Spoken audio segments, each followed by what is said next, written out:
Pessoal, boa tarde, tudo bem? Boa tarde para mim aqui, mas para vocês pode ser qualquer hora do dia. Então, vamos falar sobre a entrevista de hoje. Hoje eu consegui finalmente a entrevista com o Gregor Fris, do canal do YouTube, no Instagram, no Facebook, Bass the World, né? O que é esse canal? Acho que é impossível você que curte baixo ainda não ter encontrado esse canal, né? Porque é um canal que já está há muito tempo aí gravando reviews, fazendo conteúdo de contrabaixo. Então é sempre legal conversar com o pessoal que também está no YouTube e principalmente que leva isso de uma forma profissional, que não é o meu caso, né? Eu não sou um YouTuber profissional, mas então eu acabo pegando muitas dicas, né? E são pessoas muito interessantes para conhecer, né? Ele é um alemão que é baixista, né? Não toca profissionalmente, mas sempre foi apaixonado pelo instrumento. Começou a criar o conteúdo para contrabaixo mais de 10, 12 anos atrás. Vocês vão ver aí na entrevista. E a coisa foi evoluindo, evoluindo, evoluindo, e hoje é a profissão dele. E foi um bate-papo muito legal. Vocês vão ver que tem alguns cortes, porque a filharada dele foi entrando dentro de casa e abria a porta, ele pedia desculpa, falava que não, tranquilo, eu vou cortar, sem problemas. E então por isso que tem uns cortes, mas o papo fluiu super bem, né? Para quem aí gosta de baixo, é um papo legal. Para quem curte os reviews deles, para quem quer conhecer mais o canal e para quem é youtuber também, quem está se enveredando nessa praia, né? Algumas dicas, alguns insights interessantes de quem está nisso aí há bastante tempo, tá? Então, mais uma entrevista que eu trago para vocês, sempre com a ideia de aquilo que eu aprendi com as revistas de contrabaixo, né? De curadoria, né? São coisas que eu acho legal, são pessoas inteligentes, pessoas interessantes, pessoas que têm coisa real para acrescentar, principalmente no universo de YouTube e mídia social, que qualquer imbecil chega e grava um vídeo falando asneira, né?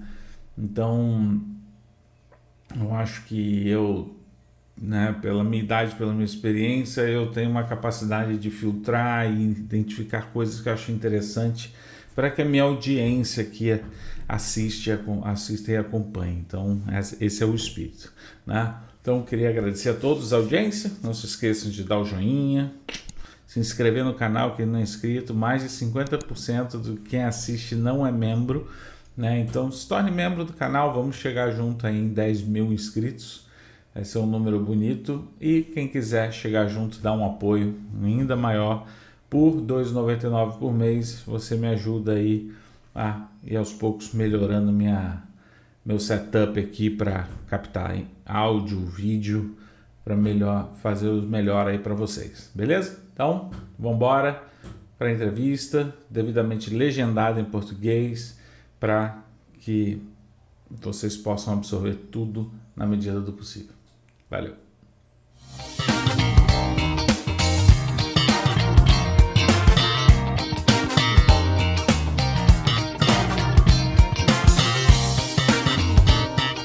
So, Gregor, thank you so much for accepting to find a space in your schedule. I believe it's crazy for you there to so many videos your channel is putting out. So Yeah. your schedule must be crazy. So thank Yeah, you so much. it's quite full. Yeah. Yeah. Thank you so Thanks. much for having this time with me for my channel. I really wanted to have you here because my goal is to my goal is to I'm not a professional bass player. I'm just a veterinarian who loves our instrument, and I really like to, since the pandemics, I started to post some videos, and your channel was a nice inspiration for making the reviews and talk about bass, Mhm. and and you were in the top of my list, the people that I would like to have a talk here. And Thank you. I believe uh, Brazilians see a lot of your videos. We have language barrier.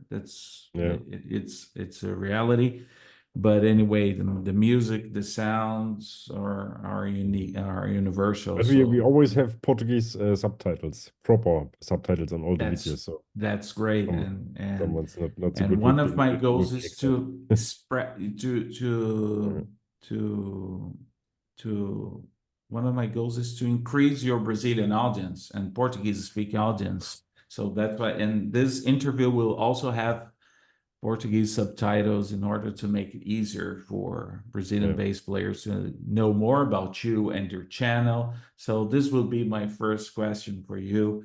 And are you a professional bass player that started to record videos, or you're an amateur like me that this started in the spare time? How the whole bass the world started? I'm not really a professional bass player, I wouldn't say so. I mean, I used to play a lot of music. I used to do a lot of gigs when I was young, like when I was a kid or when I was like in my teens. Um, roughly played like 1,000 shows when like at this time in my life. But then when I used to work in retail, like in a big music shop, and this is where this all comes from. And we started to make videos there to show some new bases we got into the shop. And then at some point, I thought this could be done well. I mean, this could be something. I mean, it's a good concept. I mean, these videos were very bad back then. I mean, it's just like a simple like a camcorder and just with the mic from the like bass recording with the setup is terrible. But I mean, it was like a first step, and it was the right idea. And then I had to move city and had to leave the shop where I was working, which was a great job which I had there. And then I had to come up with something else to do because like the area where I'm living now, there's not a big music store here. I mean, there are music stores here, but they're just small city music stores. But the one where I used to work, which had like a massive bass department with 600 basses in stock or like in the shop, it's like a Whoa, massive shop. where was it? 3,000 guitars and in Frankfurt in Germany, Ah, Musikschmidt. Frankfurt. Yeah. Yeah. And so after working there for a while, when you get all the amazing brands and all like all the M's and all the European builders and all the high end stuff, and when you've been working with this kind of stuff for years, you can't go back to a small regional music store and just sell like recorder flutes to people and stuff. So I kind of had to come up with something new to do for me as a job, and then, as I said at the time, like some shops already started making videos, so the idea was already there, and my idea was okay, this could be done better. I didn't have much former experience with video editing, or not much, not at all, honestly, like none.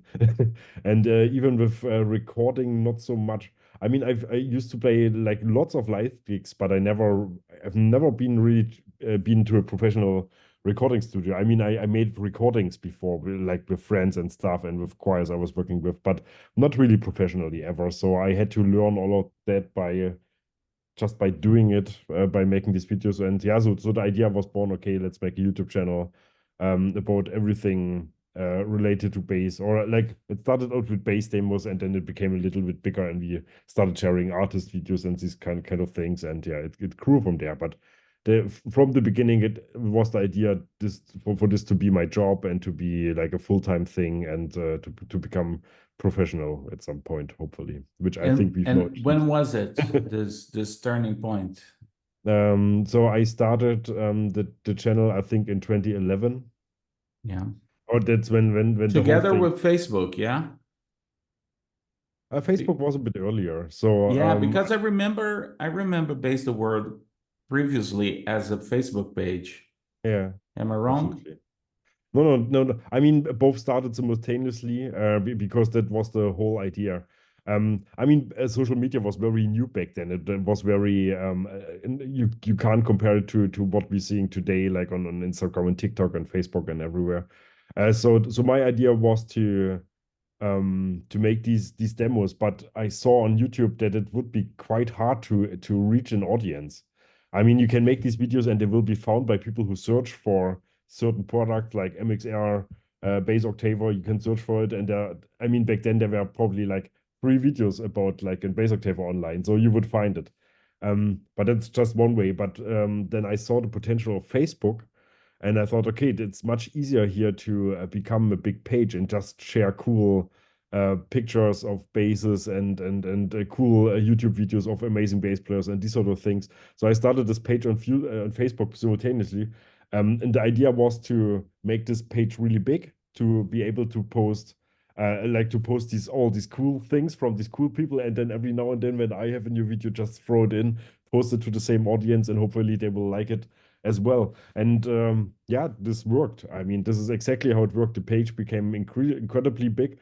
We had 100,000 followers on the page, which nowadays, I mean, they're much bigger base pages now and much bigger pages in general. But back then, when we reached 100,000, there like I think the next biggest one was probably No Trouble with like half that, and Yeah. maybe even that's like we were by far the biggest base page for a while.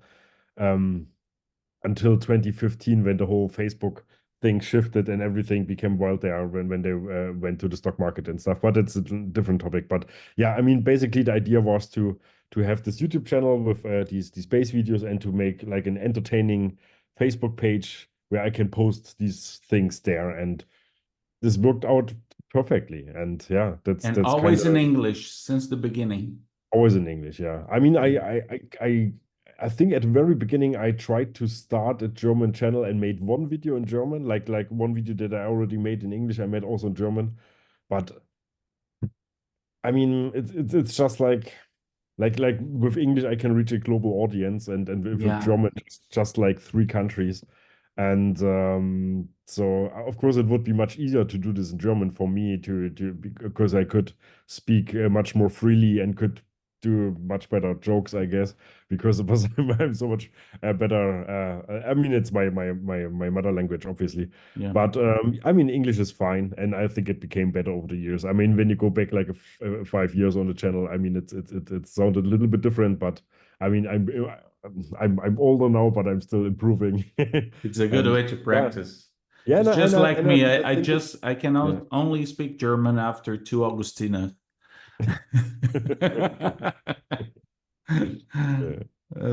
That's great. Yeah, I believe that's how most of the YouTube channels came along. I remember Scott, the first videos from Scott bass lessons too is in the very beginning, very humble, you yeah, know, all of them. yeah, Yeah, you go to yeah, Saturn, buy a camcorder, a yeah. tripod, Yeah. and start Yeah, recording. it's so funny. Like many of these big channels, like Davey 504, or Scotty Vine, or Charles Berthoud, all these guys, I know them for over 10 years, like each one of them. I know them personally. I've met most of them in person, and it's so funny. Like we all used to be like this little base world and these little channels, and now some are quite big and insanely successful, like Scott and Davey, of course. And Yeah, it's cool because like 10 years ago, I was the big channel, and there were the smaller artists asking me to publish uh to publish their videos, and now they are like 10 times, 20 times my size, which I'm very happy for. I mean, I'm so happy that the base topic has picked up on YouTube, and there's a huge yeah, audience now and a huge community, and which we all, of course, profit from. And I think every channel has a different meaning or different topic or different things they're doing. I mean, there are a few other gear channels, but there's still other um, I think that they have different ways to present equipment, and they have, I mean, different players and different styles and stuff. So I think we all have our place, and I'm very happy that there's so many different bass channels now. I mean, when I was starting, we were the only bass channel. There was Molo two. There was Molo DK, like the guy from yeah, Denmark, made all these yeah. bass licks, and there was Okay. Bass the World. These were for a long time the only two bigger bass channels. And I believe the first videos of Marlowe, it was it at the time around 2010, there was a huge limitations on YouTube storage, so you could post maximum 10-minute videos. Yeah, So yeah, yeah. people now they have no idea how hard it No, was. no, no, no. YouTube wants you to upload longer videos than 10 minutes because Yeah, then they will pay you more. And but back then YouTube was very, very different landscape. And when I came on YouTube, like Mano DK was already big. Like he already had like 20 million views on his channel because he was already doing this for years. And YouTube had been around for 3, 4 years, I think, at the time. something like that. I'm not sure. And I think Thomas, which is his real name, Thomas Rizal, You know.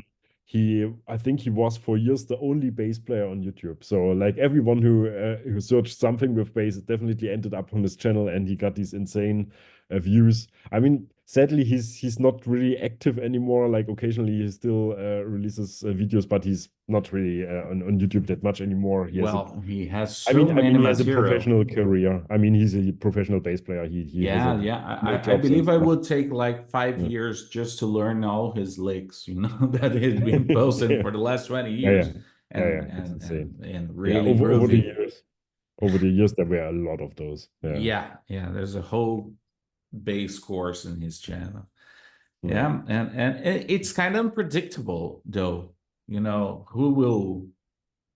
Who will grow, who will be famous. not really. If you Yeah, see, for example, the kind of material that Scott's published in the beginning, and even Dave, yeah, the Italian crazy guy, yeah, you saw it's very, he developed a known style, a persona, yeah, absolutely. and So I'm as I was saying, it's kind of sometimes unpredictable, because sometimes at least here in Brazil, YouTube based scenario, there are some people that doing fantastic videos, great video, but they yeah, just don't launch. It stays around plateaus. 10,000 followers and subscribers, and there are some other ones that they just keep on doing fancy stuff, and they just go boom.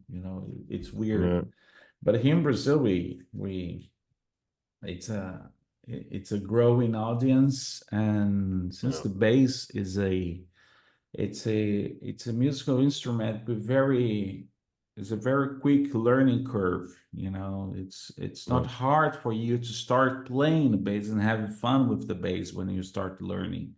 So a lot of people get in touch with me saying that sometimes they're in their 40s, in their 50s, yeah, and it's the kind of people that go to my channel with over 25, and they're looking for gear, and they're passionate about learning music, and it's a growing audience. It's a niche. You have to learn yeah, how to work with this niche, yeah. and how to. Unfortunately, YouTube here in Brazil, Google in Brazil don't pay as much as in the US and other countries. So Yeah, here neither. It's yeah, terrible. Like every time I see like a video of some YouTuber showing their stats, I always want to cry because they make like 10, 20 times the money that we make for the same amount of views, which is terrible. yeah, yeah, Yeah, indeed. but Yeah. I mean it's fine. Like Base the World is doing well, but yeah, it would be nice if YouTube would pay a bit more. But I don't want to complain. It's all good. Yeah, and Yeah, how do you approach the brands that you make videos? They they they they they get in touch with you, or you get yeah, in touch with mostly. them? How is it work? Do you have an agreement with a German music shop or something? You Yeah. know, I mean, it's different ways. I mean, I have a list with things that I would like to review, like with brands that I would like to contact and ask about things that we would like to demo.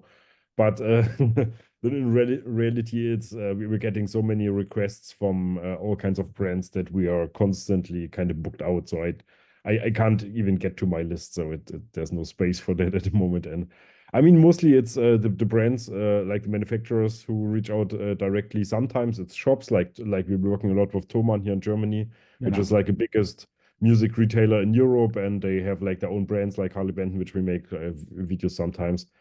And yeah, sometimes like what it's called, distributions get in touch with us who have like a certain marketing budget to promote bass stuff. And yeah, I mean, we are busy with these kind of brands. I mean, it's a lot of American and European brands.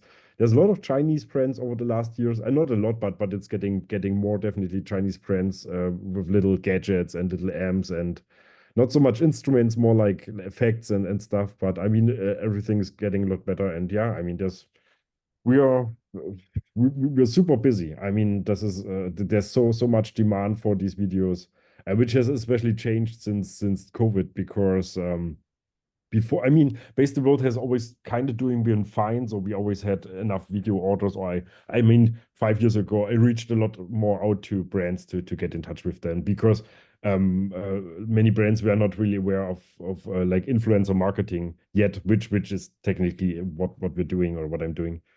And but now since COVID, all the fairs were closed, all these music shows were closed, where brands usually go and show their equipment to Sure. dealers and to musicians, of No, course. like music message. And so a lot of companies during COVID, during the lockdowns, came to the idea, okay, we have this new pedal, we want to sell it, we want to show it to people. Uh, how can we make sure people get to see it? And then, of course, like guys like me became much more important to just to say, okay, here's something new, and because we have these huge audiences, like YouTube guys like me.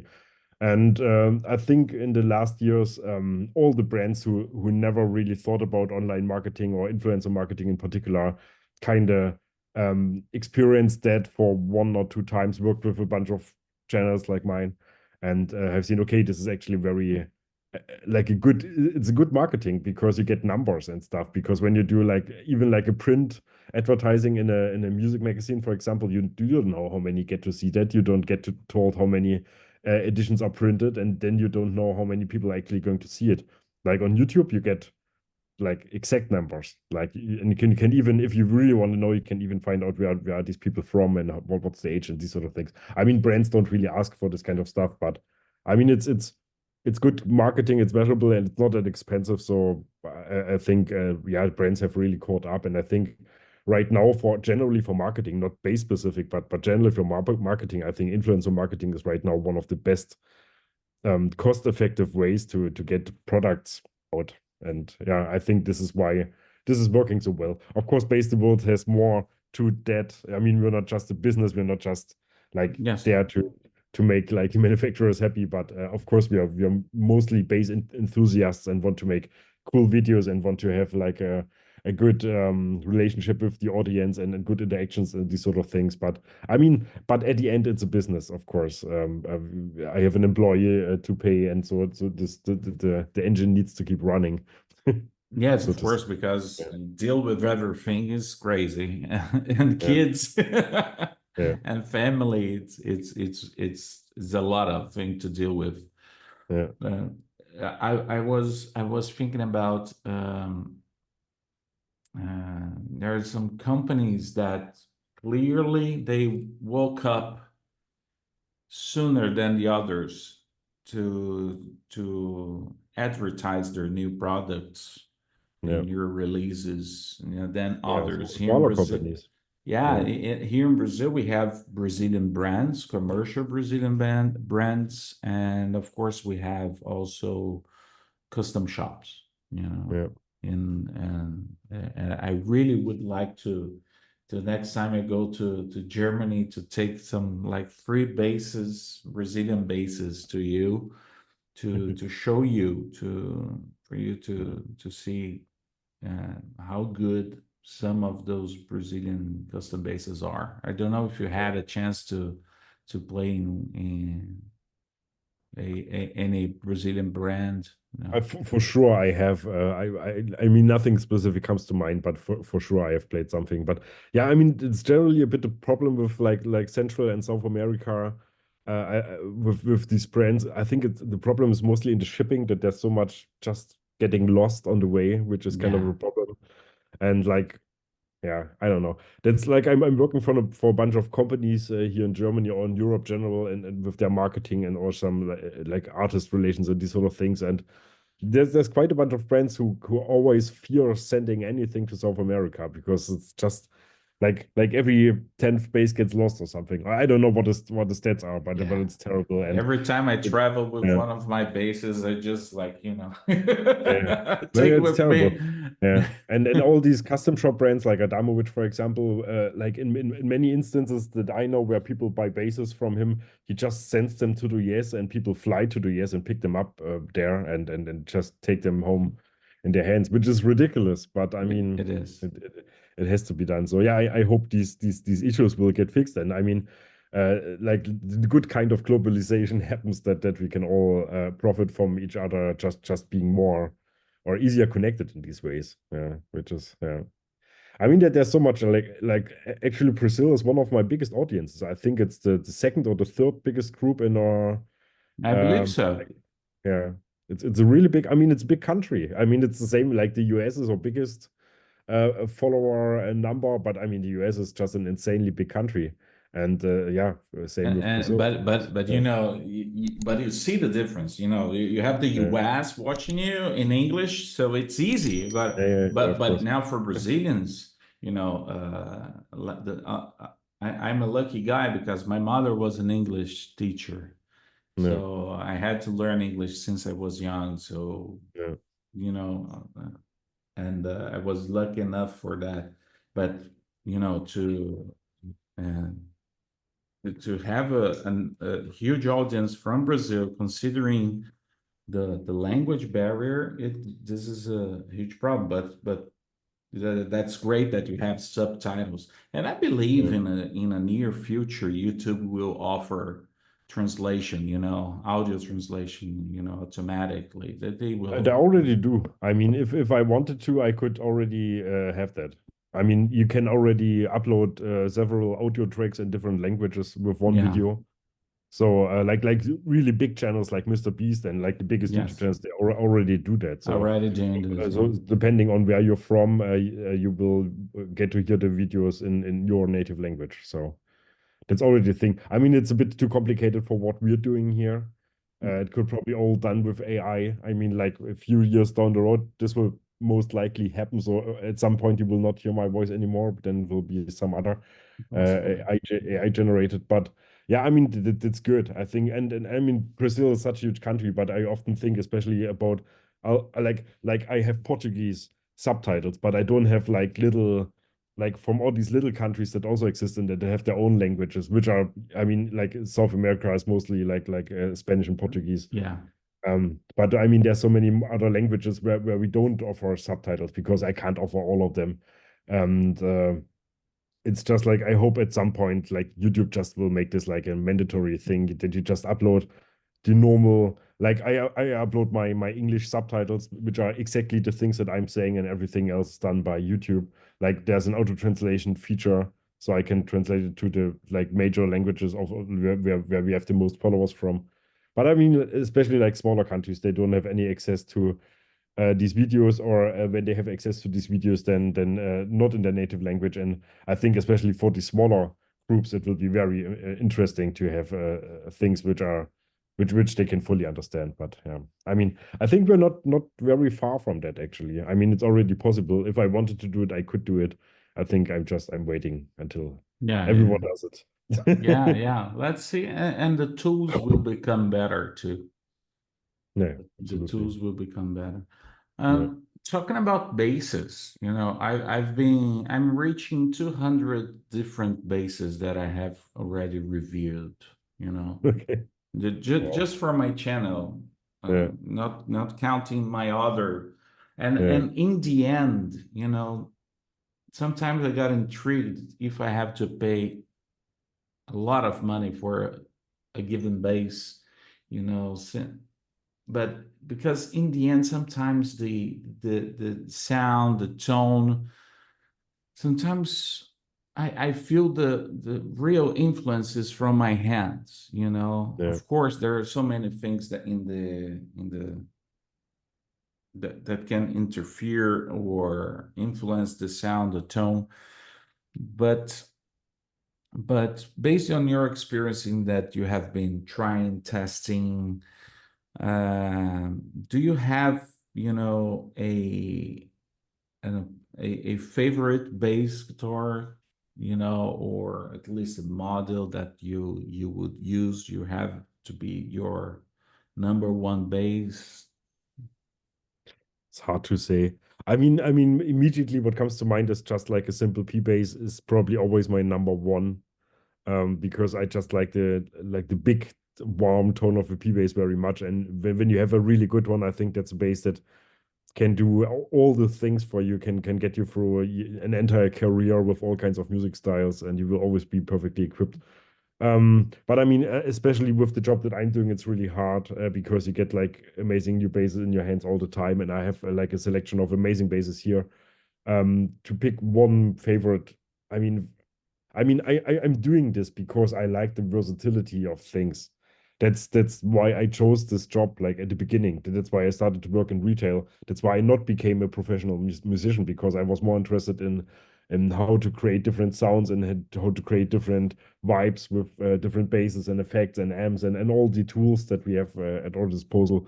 And that's kind of why I've landed here, talking about gear and being interested in little details within gear. And so to ask someone like me to pick one is nearly impossible. It's So, really but I important. mean, but if I really had to just pick one bass out of the stand and run out of the house, I would probably take the P bass.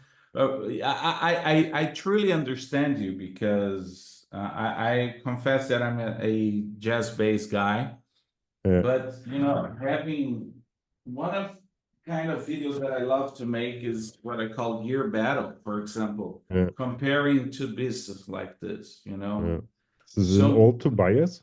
this is a Tobias, a Yeah, but growler, an old from one. Yeah, 96, and yeah, this yeah. is a Warwick And the Screamer. and the door goes again. I'm so sorry. Don't worry. Well, Yeah, it's hard to say which one is better than the other.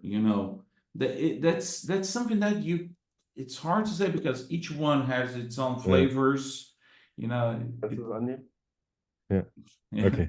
its So own setups, wood combinations, yeah, and those tools are ash, but electronics wise, and of yeah. course Warwick And it might even bases, change. Like one day it's the Warwick, and the other day it's the other bass. So I mean, it's and just this like and this Tobias, don't worry, this Tobias has one of my most favorite combinations in electronics. yeah, This Bartolini pickups and preamps are just fantastic. So yeah. so These are great. Yeah. I And the know that Jazzman is really big sounding, such a big bass. it is, and Uh, so comfortable to play. So comfortable. yeah. I've been to Warwick once back Oh, in cool. 2011. I visited the factory. It was an amazing experience. Yeah, they're crazy. Yeah. I will ask you I will have to open a new room for Okay. us, and then we can. I don't want Yeah. to Just send me the link on Instagram again. Okay, Uh, super. I'll I will check get that. back to you. Let Okay. me. Yeah, a coffee is always welcome this time. Do you need a sim clap? Sorry. So, um, I asked you about bases, and I was wondering if what your thoughts about effect pedals and asking more about your taste. When you think Okay. of bass tone, when you looking for a bass tone that you love, what do you expect to be in the signal chain? You know, pedals or an amplifier that delivers what you expect before. Because of course, a Fender Bassman has one sound, a Yeah. Naggler has another sound. Yeah. So what would be your, I would not say dream Yeah. setup gear, Something but that I like. yeah, Um, I like very direct setup. So I don't like. I mean, I have amps here that color your tone because sometimes that's nice, But when I make music, I like to play setups that don't color my sound at all. So I use the Glockenklang amp, for example, which is just like an hi-fi, like a really good hi-fi amp. It's just exactly what you're sending in is exactly what's coming out of the speaker in the same dynamic range or full dynamic range, full frequency range. So it's all there. And then with effects. Like this is my base, like for the sound, so it's all very clear. You can hear a lot of very like defined details, and then I like to combine this with usually more vintage instruments like a P bass or a jazz bass because they don't have these crazy highs and these crazy lows. They are like centered in the mids somewhere. P bass a bit deeper, a jazz bass has a bit more higher frequencies as well. And then, of course, effects are for me very essential. I mean, not necessarily for like live gigs or when you play, you don't need effects all the time. But for me, effects are a lot of inspiration to make music because they can give you something inspiring. But for me, they're also very crucial to shape sounds because especially when you look into little details, like you can just like a played note E, for example, can be just like the frequency, and then you have the overtones and everything. But then there's saturation, there's compression, there are little details within the sound which can exist, and I like to experiment with that and see what like with this bass, for example, what can I do to make it sound nicer to me, or bigger or smaller, depending on what I'm looking for. So I like to work with pedals that simply saturate your tone. They don't really do much, but they make you just a little bit more full sounding. And then I love octavers. Like octaver, I think octaver is my favorite type of effect because it's just so much fun. And I don't use much octave with octavers, just a little bit to add like a little octave underneath and to get this like there's a second bass player playing below you. I love that. Envelope filters, and I especially like pedals that make you sound kind of organic or bring some movement in your sound, like phasers, envelope filters, these sort of things, and distortions, of course, can do a lot also in this field. So my favorite pedal chain is something like a fuzz, which is like a gentle fuzz, like a big muff, then a distortion behind it into an octaver, into an envelope filter, and then possibly into a delay pedal, and then that's where you can have some fun and get some rhythmic things, and you can play with yourself and loop things, and so that's my favorite kind of setup to just have fun on the bass. So that's what I would use. Yeah, I mean, I have this exact board. The next room is I can't carry it right now, but Yeah. this like these are I had a studio board for a year now, which I built with all the things that we use frequently in the videos, and I thought it's convenient to have them all on a board. And we haven't used it once, and I disassembled it like 2 weeks ago or so, and now I'm building a board which makes much more sense of the things that I really love, that I really want to play, not for work at all, just for bass playing, just for like Yeah. like which are the pedals that I really love, which are really sound amazing in combination together, and just build a board which is just amazing. So you definitely want to use it. So that's my new plan. And yeah, so there's a lot of big old pedals on there. It's just like 6, 7 pedals, but they're all like this. But Yeah. are you still playing gigs or No, a band? I No? mean, honestly, I don't have the time, and I'm not even sure if I want to. I mean, maybe at a later stage in my life, I'm sure I will get into playing live or playing in a band at some point. But I mean, right now, I'm a single dad with 3 kids. I mean, two now. So first has moved out, so check there. But otherwise, I mean, I have this company, and we have like we're busy with stuff, and I'm not really looking for more hobbies right now. I mean, I have hobbies, I have things that I do like Yes. private besides all these things, and my family is of course also a rather private thing. It's not work, Yes. but I'm not really it's I'm not ever bored. So if I think yeah, I think at some point in my life it will come again. And I had a band like 2 years ago, which was amazing, which was a lot of fun to get out there after years and play music again. But I mean, it lasted for like half a year or a year, and then we stopped again. And yeah, but I mean, at some point in my life, I will probably start making music again because I love it. I mean that's why all this why I even do this. Sometimes I forget how amazing it is to play in a band, and you don't even have to play like super amazing music or super complicated music or some like stuff that you absolutely love. I mean, just making music with others in a room. It doesn't even have to be amazing music, but just something. It's just such a good feeling, and sometimes I miss that a bit. But I mean, I think I've a bit transitioned from musician or from a bass player to like a I'm a video guy now. That's my art now. I mean, it's also Yeah, art. you I are. mean, I'm not. I'm editing audio for videos now, and I'm writing scripts for these sort of for our reviews. So that's kind of where my art has shifted, I guess. Um, I guess if you told me like 20 years ago that I would barely play bass anymore, I would be really sad. If you told my younger self that, but on the other hand, like where we have shifted to is such a good place to be, and I have all this knowledge. I have worked with instruments for like over 20 years, and I know a lot of things about little details and woods and finishes and pickups and all these little details. So this knowledge doesn't go away just because I'm not an active bass player anymore. So I'm still very Yes, professional sure, sure. in that matter. But yeah, I mean it's just like and what's also to consider, I mean, this is my job. I do this all day, every day. When you come home from a job where you're surrounded by bases all day, like just like before we talk, this is Yeah, it's something back I'm to working. you. I'm working on a video right now, so I'm writing scripts about these right like two bases I have here right now. When you're doing this all day, you don't come home like this is my home, but Yeah. you don't get home after work and the first thing you think is, no, let's grab a base. So that's not really happening if base is already your job. Ciao. Bye bye. Mhm.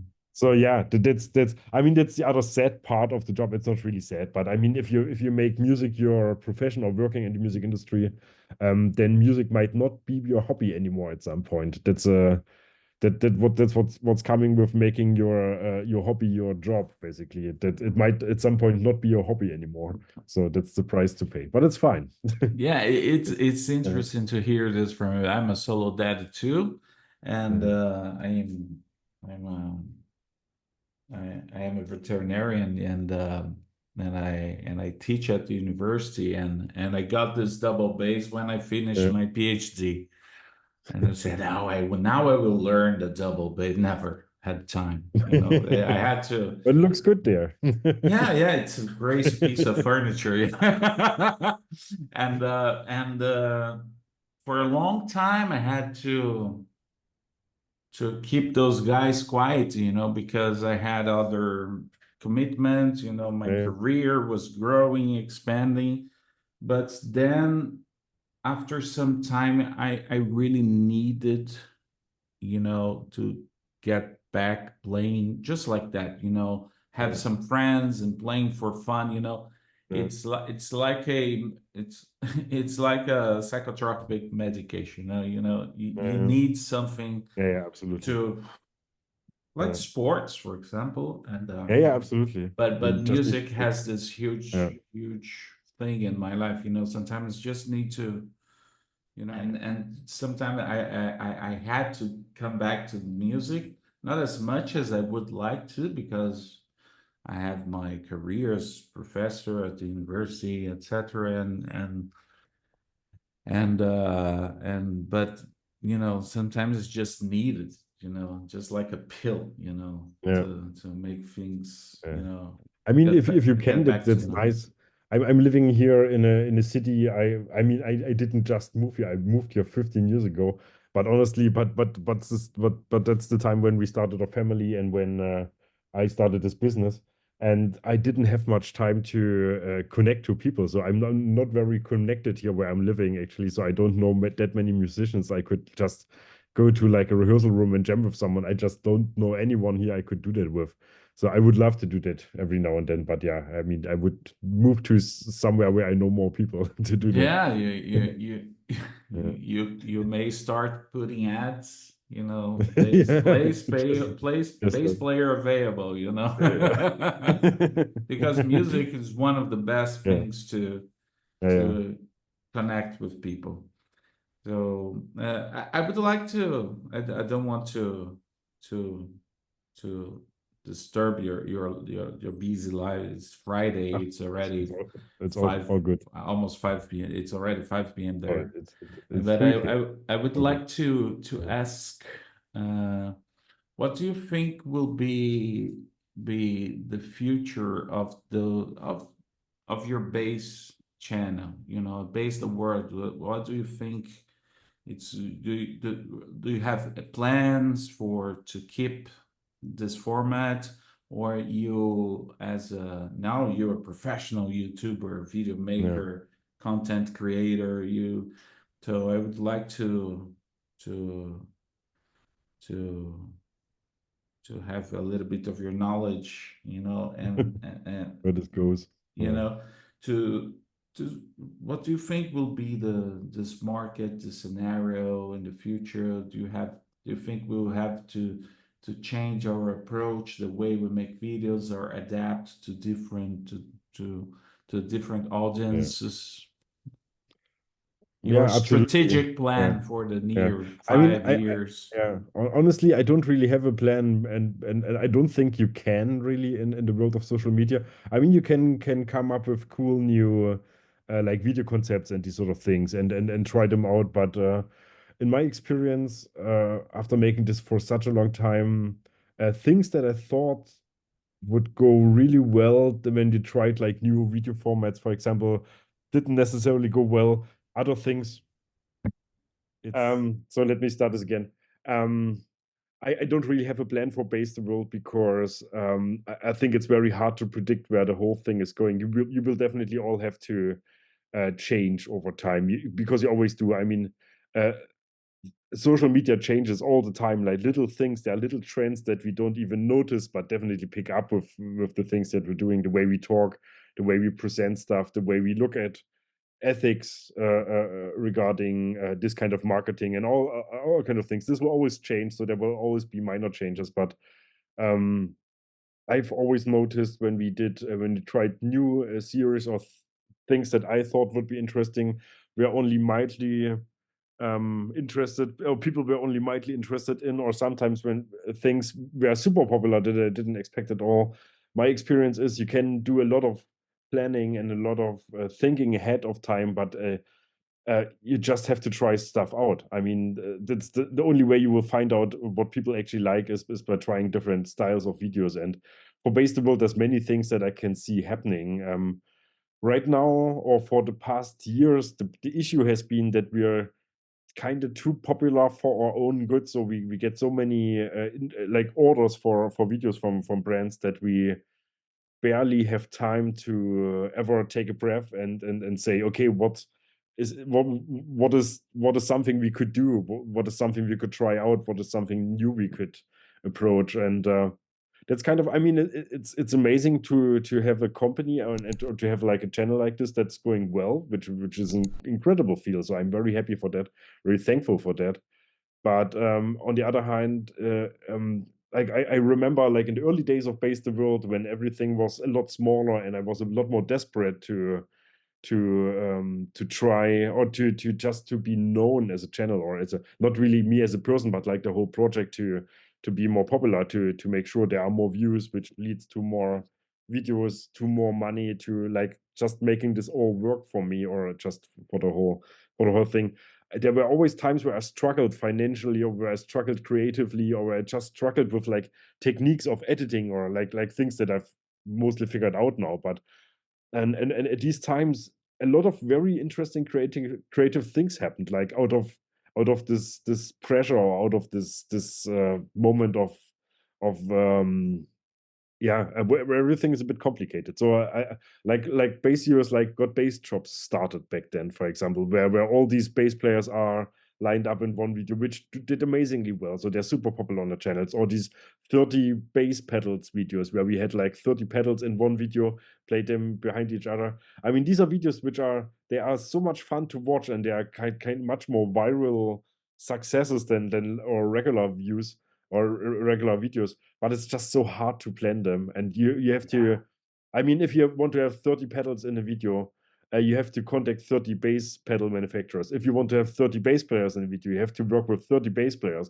I mean, this takes weeks to for it to be organized and to be done. And right now, frankly, I would love to do these sort of things again, or try other things like that, but I don't really have the time right now. And that's why I hired an employee like 2 months ago. So for over 10 years, I've been doing this alone. I've been working with like freelancers who help me with editing, with filming, with certain tasks. Yes. Social media. I had a social media manager for a while now, and but now for the first time I have like a full-time employee. And now the idea was to get ahead of the game, that we can, like, he edits all the videos now. So the idea was we could save up time by splitting the work into 2 jobs. But at the same time, there's such a peak in demand for our videos that nothing has changed. I mean, it's still as busy, and still as there's such a. I have a list of like, I think 15 videos we're working on right now, or something like that.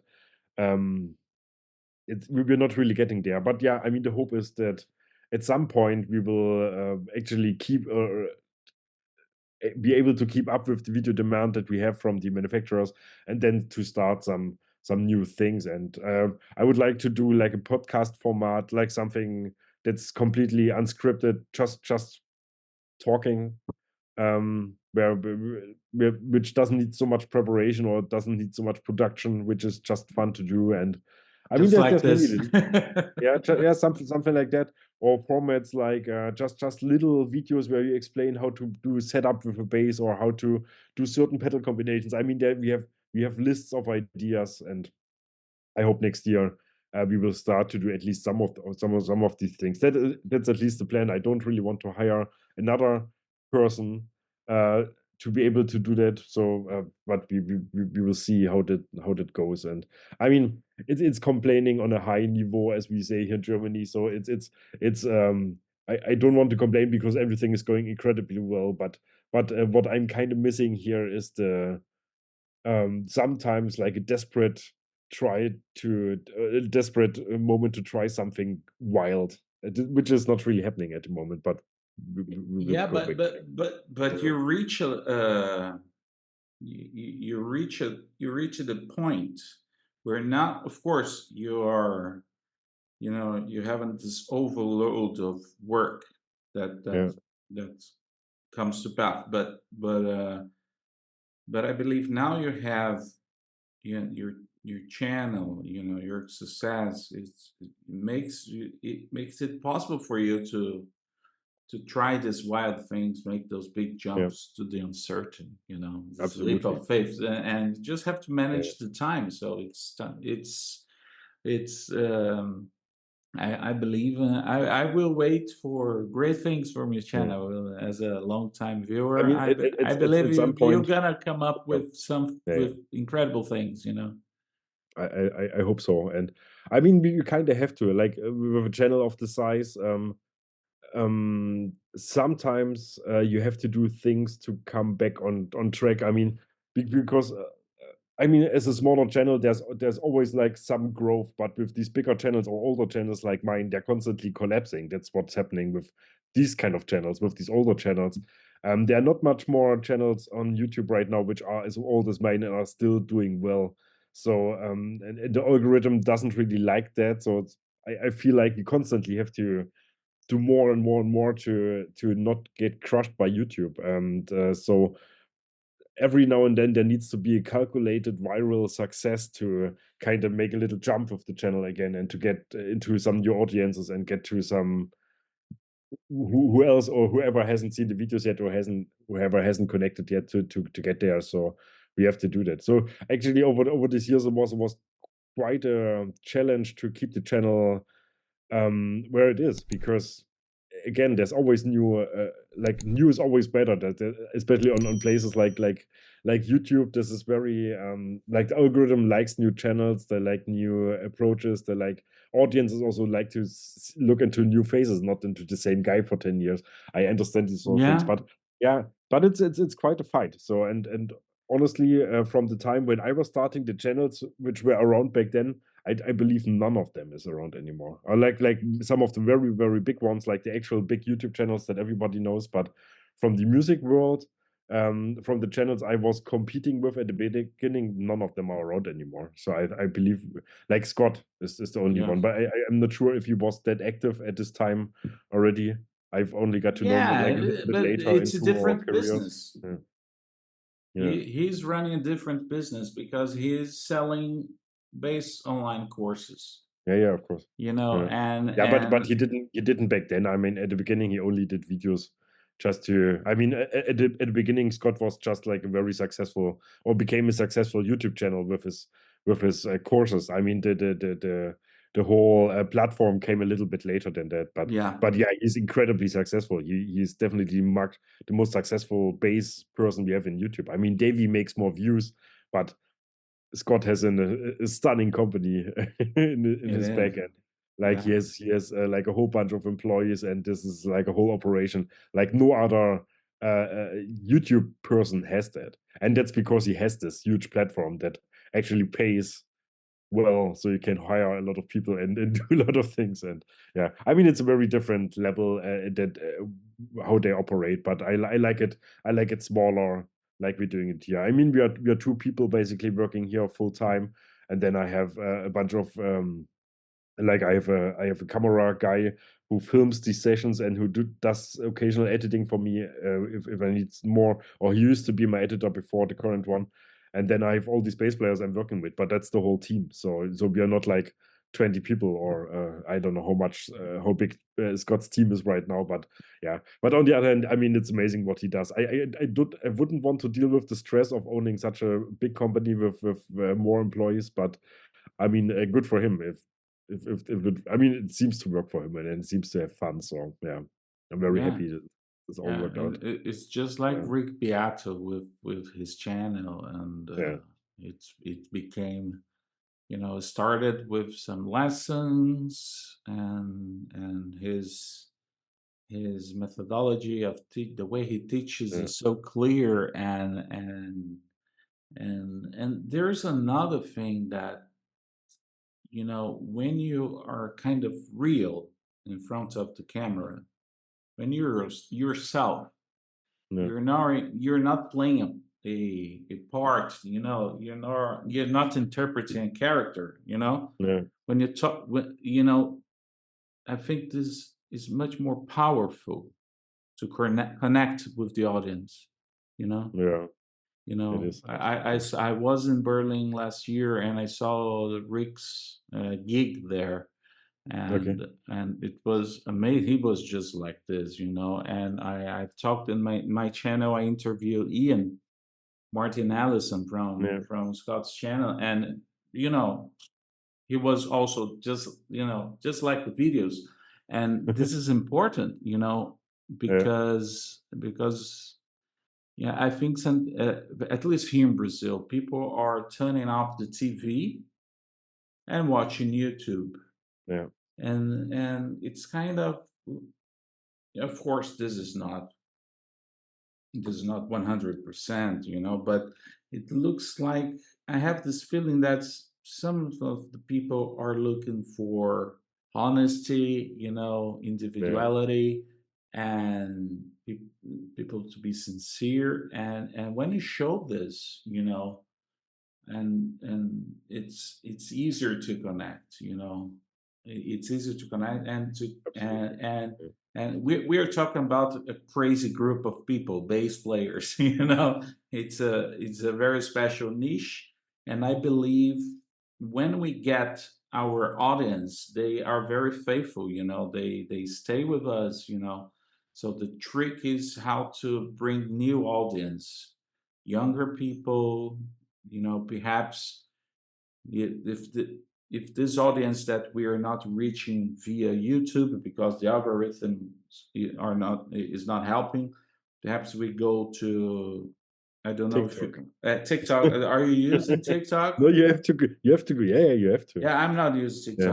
TikTok. I mean, I honestly, I ignored TikTok for so long, but Yeah. now let me check. We have just surpassed like a million, Oh, 1.1 million likes now, oh my 60 God. followers. I think I started the channel like half a year ago just because I felt like it's probably already too late, but I better late than never. and then I uploaded maybe like 10, 20 short clips over a few days. Basically, And the same we had materials that go to Instagram. like the same shorts, yeah. I mean, we have these vertical shorts from all the videos, so that we post on YouTube, Facebook, Instagram, and now also on TikTok. And I mean, TikTok is by far our most successful platform by now, which is crazy because Yeah. I don't talk to anyone on there. I never reply to comments. I never even check if there are messages. I don't know if But it people write me. must be there because from there, Yeah, you have to be. they Yeah, come from but TikTok to YouTube. yeah, but it's incredibly successful. It's incredible. There's a lot of the youngest audience we're reaching with Base the World. So the people are like on an average, I think, 10 years younger than on Facebook and Instagram. Yeah. And it's amazing. I mean, I don't like TikTok for what it is. I don't like the platform. I don't like to use it. I don't like how it screams at me every time I open the app. But You got to be there. Just to post stuff for Base the World, it's incredibly successful. So I'm very happy I tried that like half a year, I think like half a year ago, and yeah. I will try this next year because every other year there's a new social network that you have to go to, and everybody tells you to go to. And over the years, I grew really tired of that because like every year there was something new, and I ignored all of it. And then like Facebook was so successful for such a long time that I didn't feel like I need to do anything else. And then Instagram became at some point so big that I said, okay, we have to go on Instagram. But I was probably like years late compared to others. And TikTok, same. Like TikTok has been around for a few years by now, and we've just now joined in 2024. But this time it showed me, okay, maybe you don't have to try everything, but things that really grow big within a short time, go there, because there's a reason people go there. And I mean, social networks are always a generational thing. Like there's a Facebook generation, there's an Instagram generation, there's a TikTok generation, there's a Snapchat generation in between of those. And like my kids are like generation TikTok. That's the social platform they never ask me to get a Facebook account, so they don't care for that. This is where the grannies are, basically. And so yeah, it's important to have all these platforms to reach different groups of people or different age groups. And yeah, TikTok is my attempt to get into like younger audiences, like teens and early 20s. Yeah. Yeah. Well, I believe I'll have to follow your tip, because Yeah. I mean, just do it, and really, it's not really much work. Like the material is already produced, so we already posted everywhere else. So it's just like every evening, like 2 minutes of just posting 3 videos. It's I don't know. It's really not much work, and I'm happy that I tried it, and I can only recommend to everyone. I mean, if it doesn't work out, you can stop at any time. Like with Twitter, we tried Twitter for a time. Twitter never took off for me. So I just stopped doing it. So that's fine. But I think it's good to at least try. Yeah. Yeah. So, well, I believe this video, for me, was very important because I've learned so much, especially talking about your experiences in YouTube and making videos. And I believe my audience learn more about you, about your crazy Friday evenings with the kids. So it's still afternoon, but it's good. Don't worry. Yeah. And I hope this video will attract even more Brazilian viewers to your channel, because now they know more about you. And I want to try to interview Lars too, because he's such an amazing bass player, and he's a rocket. Yeah, and every time I see man-shaped rocket. Yeah, every time I see his videos at Warwick's headquarters, I remember, I was there in 2011, but no, it was 2012. It's time to get back there and see what changed. So let's see if I can plan a trip to Germany next year. Yeah. Yeah, Perhaps they have a new owner now, like Warwick, the Hans Peter, like the owner of the company, has genau. given the company to his son now. So very different vibes now, and a different. I don't know. I haven't been there since it happened, but yeah, it's a new it's a new structure in house now. So Yeah, let's see where it leads to. The next yeah. generations taking over. Yeah. No, that's family business are just like this. Yeah. So, does any one of your kids play bass? No. Ah. No. Well, they will have No. a business to continue, as I I can mean, say. So, I mean, at some point in their life, they will inherit some bases if they want or not. Um, I mean, I never, I don't like the idea of, I mean, I like the idea of kids doing arts and doing sports and doing creative things, but I don't like the idea of pushing too hard as a me parent. too. Me too. I And have which is instruments not, all around. yeah. They can Yeah, try whenever they that's what want. I think. Exactly, Yeah. that's exactly what I've been saying. Like everything's here. We have guitars. We have like different instruments in the apartment here. They can try. My youngest son has taken some guitar lessons from me over the years, like every now and then, just to show him some chords. But they have their own things. Like this is my world. This is what I fell in love with, and this is where I settled. My daughter is doing like tons of sports stuff, like gymnast stuff and art stuff, and my son has other hobbies. So I mean, I want them It's to be able okay. to find their own path and not for. I mean, I would love for them to play instruments, but I don't want to force them to do it. So it's their choice. And so far, the answer has been no. Yeah, same here. Same here. Yeah. So, Gregor, thank you so much for your time. And Thanks for having me. It's a and pleasure. it was great to. This is not an interview; it's much more chat. And you know, and thank you. And I wish you the best of luck with new plans. And I hope to see Thank you. your wild ideas come true and become a Next year there great will be videos. something for sure. Yeah. So Let's looking see. forward. Yeah. Okay. All right. Then, Bye-bye. thanks for having me. Have a nice day. Bye. Thank you. Bye. Pessoal, espero que vocês tenham curtido mais essa entrevista aqui no canal Baixo Baixarias. Essa série de entrevistas de baixo nível, a ideia é essa, trazer gente interessante, gente com conteúdo, com ideias, com percepções, visões de mundo, que eu, como curador do meu canal, como diz o Regis Tadeu, esse aqui é meu canal, eu faço dele o que quiser.